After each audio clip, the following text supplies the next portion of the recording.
2010년대 초 서울의 한적한 외곽지역 작은 마을이 있었다. 이 마을은 과거 개발붐 때 도시로 편입될 뻔했으나 이상하게도 여러 이유로 외면당해 지금까지도 시골 분위기를 간직하고 있었다. 주민들은 대부분 오랜 세월 이곳에 머물렀으며 새로운 이주는 드물었다. 이 마을에는 오래된 저택이 하나 있었다. 사람들은 그곳을 흑야 저택이라고 불렀다. 저택은 큰 철문에 거대한 정원이 있었으며 외관은 무너진 곳 없이 깔끔했지만 무엇인가 음산한 기운을 뿜어내고 있었다.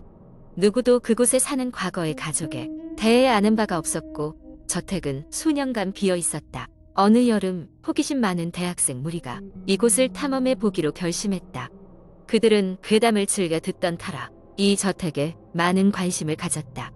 대학생들은 도심에서 몇 시간 걸리는 곳까지 일부러 차를 몰고 갔고 저녁 무렵이 되어서야 도착했다. 저택 앞에서 본 그들은 순간 어떤 알 수 없는 느낌에 사로잡혔다. 아무래도 이상한 느낌적인 느낌을 받았지만 그들은 오히려 그것이 더 흥미로웠다. 그들 중 하나가 문을 열었는데 예전엔 자물쇠가 걸려 있었다고 들었지만 불가사의하게도 문은 그날 열린 상태였다. 저택 안으로 들어서자 긴 복도가 펼쳐졌다. 마치 무한히 이어진 듯한 복도로 뒤에 있는 창문으로는 붉게 물든 저녁 햇빛이 비쳐들어와 창백한 그림자를 만들고 있었다. 그들은 서로 장난스럽게 겁주며 복도를 따라 걸었지만 이내 조용해졌다. 그곳의 적막함과 쌀쌀한 공기가 그들을 잠식한 듯했다. 복도를 지나 거대한 거실에 도착했을 때 가장 먼저 눈에 띈 것은 중앙에 놓여있는 오래된 피아노였다. 오래된 세월을 반여하듯 먼지가 두껍게 쌓여 있었다. 그때 한 친구가 가볍게 건반을 눌렀고 피아노는 아주 작고 삐걱거리는 소리로 응답했다. 그들이 거실을 지나 위층으로 갈 계획을 세우려던 순간 갑자기 피아노 소리가 뒤에서 들려왔다. 분명 아무도 피아노 옆에 없었기에 모두가 놀라며 돌아섰다. 그러나 아무것도 없었다. 그들은 그것을 바람이 만든 소리라고 치부하고 나머지 방을 한 번 더 둘러보기로 했다. 위층으로 올라가는 계단은 삐걱거리는 소리를 내며 그들의 무게를 견뎠다. 곳곳에 놓인 커다란 그림들과 오래된 가구들은 시간의 흔적을 고스란히 간직하고 있었다. 그들은 하나의 방에 도착하였는데 문 앞에는 낡은 나무판의 갤러리라고 쓰여 있었다. 방으로 들어가자 벽에는 수십 개의 초상화가 걸려 있었고 그것들은 모두 동일한 인물, 정확히는 같은 소녀의 모습이었다. 각 그림 속 소녀는 조금씩 다르게 눈물을 흘리기도 하고 미소를 짓기도 하는 모습이었다. 다른 방으로 발걸음을 옮기기 위해 돌아섰을 때 방 끝에서 희미한 소리가 들렸다. 뭔가를 허밍하며 부르는 소리처럼 들리는 그 소리는 점점 또렷해졌다. 그들 중 누구도 그 순간엔 알 수 없었지만 그 소리의 정체는 나중에 밝혀졌다. 그것은 소녀가 마지막으로 남긴 노래였고 그들에게 비극적인 운명을 경고하는 듯한 것이었다. 그날 밤 대학생들은 그 방을 나와 저택 밖으로 나가려고 했으나 갑작스러운 폭우가 쏟아지기 시작했다. 모든 것이 미로처럼 보였고 문이 잠겨 있어 열리지 않았다. 긴장과 두려움이 점점 커지며 저택의 분위기는 점점 더 압박감 있게 변해갔다. 결국 마주한 아침 그들은 저택의 비밀을 알게 되었고 자신들이 생각했던 것 이상으로 깊이 얽혀 있음을 깨달았다. 흑야 저택은 그들을 떠나지 않을 것이었다. 그리고 그것이 남긴 경고에 메시지를 이해하게 되었을 때 이미 너무 늦었음을 알게 되었다. 이 이야기는 많은 한국 인터넷 사용자들 사이에 퍼져 나가며 다양한 각색과 해석을 낳았다. 각종 공포 게시판에서 이 이야기는 계속해서 사람들의 상상력을 자극했고 아직도 많은 이들이 그 저택과 소녀에 대한 짙은 미스터리를 풀고자 끊임없이 토론을 벌이고 있다. 두 번째 이야기는 여름밤 폭우가 쏟아지던 날이었다. 나의 친구들은 함께 캠핑을 가자고 제안했다. 비가 오는데 무슨 캠핑이냐고 물었지만 그들은 비 오는 날에 캠핑이 더 운치 있고 재미있다고 설득했다. 그렇게 우리는 짐을 뿌리고 산속 깊은 곳에 위치한 오래된 캠핑장으로 향했다. 도착했을 때는 이미 늦은 저녁이었다. 캠핑장은 낡고 황량해 보였으며 그것이 사용된 지 꽤 오래돼 보였다. 울창한 나무들 사이로 작은 공터가 있었고 우리는 그곳에 텐트를 쳤다. 비가 와서 모든 것이 축축하게 젖었지만 친구들과 함께하는 시간이 즐거웠기에 큰 걱정은 하지 않았다. 해가 지고 우리는 모닥불을 피워놓고 앉아 둘러앉았다. 뜨거운 음료를 나누며 이런저런 이야기를 하다가 자연스럽게 무서운 이야기를 하기 시작했다. 친구 중 한 명이 이 캠핑장에 얽힌 소문을 꺼냈다. 오래전에 이곳에서 어떤 사고가 있었고 그 이후로 사람들이 끔찍한 경험을 했다는 이야기였다. 그 이야기를 듣고 모두가 조금씩 겁을 내기 시작했지만 누구도 그것을 티내지 않으려 했다.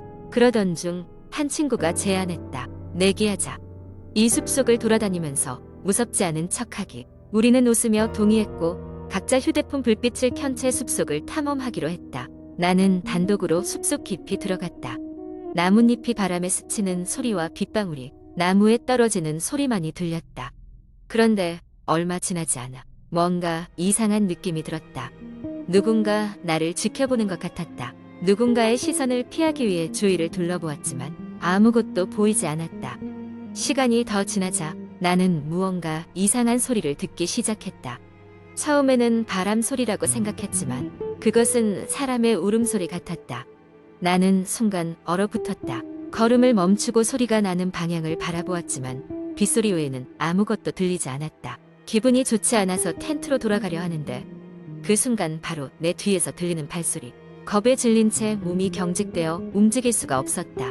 심장이 뛰는 소리가 귀에까지 들릴 정도였다. 가까스로 용기를 내어 뒤를 돌아봤을 때 아무것도 없었다. 단지 흔들리는 나뭇가지와 꺼져버린 모닥불의 연기만이 나를 반길 뿐이었다. 황망한 마음을 진정시키고 다시 텐트로 향하는데 이번에는 멀리서 희미하게 여자아이의 웃음소리가 들려왔다. 너무나도 비현실적인 상황이었지만 그 소리는 계속해서 나를 따라오는 듯 했다. 간신히 텐트로 돌아와 보니 다른 친구들도 이미 돌아와 있었다. 그들도 비슷한 경험을 했다는 걸 알게 되었다. 우리는 그날 밤을 거의 새웠다. 도저히 잠이 오지 않았다. 밤새도록 밖에서 무언가 속삭이는 소리가 들려왔다. 그것이 바람인지 빗소리인지 아니면 무엇인지 분간할 수 없었지만 너무나도 끔찍한 밤이었다. 다음 날 아침 우리는 서둘러 짐을 챙겨 그곳을 떠났다. 떠나는 길목에서 캠핑장 관리인을 만났다. 그에게 어젯밤의 일을 이야기하자 그는 심각한 표정으로 말했다. 여기서 그런 얘기를 듣는 건 처음이 아니네요. 10년 전 이곳에서 어떤 소녀가 실종됐었거든요. 그 후로 가끔씩 그녀의 웃음소리를 들었다는 사람들이 있었습니다. 그 말을 듣고 우리는 오싹한 기분에 휩싸여 서둘러 그곳을 떠날 수밖에 없었다. 그 이후로 나는 다시는 숲속에서 캠핑을 하자는 친구들의 제안을 거절할 수밖에 없었다. 친구들은 그냥 재미있었다지만 나는 그날 밤에 그 소리들을 잊을 수 없었다. 몇 년이 지난 지금도 가끔 빗소리를 들을 때면 그 소녀의 웃음소리가 나를 따라오는 듯한 기분에 사로잡히곤 한다. 세 번째 이야기. 한국 인터넷 커뮤니티에서는 다양한 공포 이야기가 공유되고 있으며 그중 하나의 긴 이야기를 소개하겠습니다. 이 이야기는 아파트 단지에서 경험한 소름 돋는 일이라는 제목으로 많은 이들의 흥미를 끌었습니다. 서울의 외곽 지역에 위치한 오래된 아파트 단지에 사는 한 누리꾼은 그것이 자신이 처음으로 독립하여 살게 된 곳이었다고 설명합니다. 그 아파트는 지어진 지 30년이 넘었고 건물 외벽은 페인트가 벗겨지고 복도의 조명은 흐릿하게 깜빡이는 그런 곳이었습니다. 주변 친구들은 그에게 더 나은 곳으로 이사하라고 권유했지만 저렴한 월세와 직장과의 근접성 때문에 그는 그곳에 머물기로 결정했습니다. 이사가 끝난 첫날 밤 그는 피곤한 몸을 이끌고 침대에 누웠습니다. 잠에 막 들었을 때쯤 어디선가 아이가 웃는 소리가 희미하게 들렸습니다. 이 시간은 그는 시계를 보았고 새벽 2시였기에 기이하게 느껴졌지만 피곤함에 밀려 그 소리를 무시하고 잠에 들었습니다. 다음 날 저녁 그는 집으로 돌아오는 길에 복도에서 마주친 옆집 아주머니에게 인사를 건넸습니다. 아주머니는 미소를 지으며 말했습니다. 어젯밤에 시끄럽지 않았나요? 저희 집 아이들이 이사를 온 날이라 좀 흥분했나 봐요. 그는 예의상 고개를 끄덕이며 괜찮다고 말했고 그날은 별다른 일 없이 지나갔습니다. 그러나 그 주의 끝자락 그는 다시 같은 시간에 아이의 웃음소리를 들었습니다. 이번에는 조금 더 분명했습니다. 이번에는 웃음뿐 아니라 무언가를 찾는 듯한 소리와 방울 소리도 들렸습니다. 그는 소리의 근원을 찾기 위해 집 안을 돌아다녔지만 아무것도 발견하지 못했습니다. 다소 괴이하긴 했지만 그는 대수롭지 않게 생각하며 다시 잠을 청했습니다. 시간이 지나면서 그는 점점 피로해졌습니다. 자정이 넘으면 어김없이 들려오는 소리 때문에 충분한 수면을 취하지 못했기 때문입니다. 어느 순간부터 그 소리는 단순한 웃음소리를 넘어서 누군가가 그의 방 앞에서 돌아다니는 느낌마저 들게 했습니다. 손잡이를 돌리는 소리, 부엌에서 컵을 치는 소리, 그리고 찾았다 라는 아이의 목소리가 밤마다 반복되었습니다. 겁에 질린 그는 결국 옆집 아주머니에게 상황을 이야기했습니다. 그러나 아주머니는 말했습니다. 집주인께서는 저희가 이른 시간에 조용히 하라고 항상 주의를 주시는데 그 시간에는 아무도 깨어있지 않아요. 더구나 우리 집에는 아이가 없어요. 소름이 돋은 그는 그 즉시 관리사무소에 문의했습니다.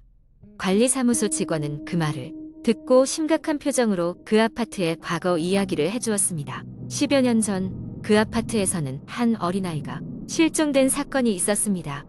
아이는 단지 내에서 마지막으로 목격되었고 그 후로는 흔적도 없이 사라졌다고 했습니다. 많은 사람들이 그의 행방을 찾았으나 결국 찾지 못했다고 합니다. 그 이야기를 들은 그는 즉시 이사를 결심했습니다. 이사하기 전날 밤 마치 마지막 인사라도 하듯 소리는 더욱 크게 들렸습니다. 아이의 발소리와 함께 찾았다 라는 그 목소리가 그의 귀에 생생하게 울려 퍼졌습니다. 겁이 난 그는 그 밤을 집 밖에서 보냈고 날이 밝자마자 아파트를 떠났습니다. 이사를 마친 후 그 아파트에서의 경험은 시간이 흘러도 잊히지 않았습니다. 그는 가끔씩 그 이야기를 친구들에게 전했고 그때마다 아마도 그 소리는 아이가 자신을 찾아달라고 하는 소리였을지도 몰라 라는 생각에 섬뜩한 기분을 떨칠 수 없었습니다. 이 이야기는 단지 인터넷 커뮤니티를 통해 전해지는 썰일 뿐 실제로 발생한 사건은 아닙니다. 그러나 독자들에게 으스스한 기운을 전하며 사람들 사이에 회자되는 대표적인 한국의 공포 썰입니다.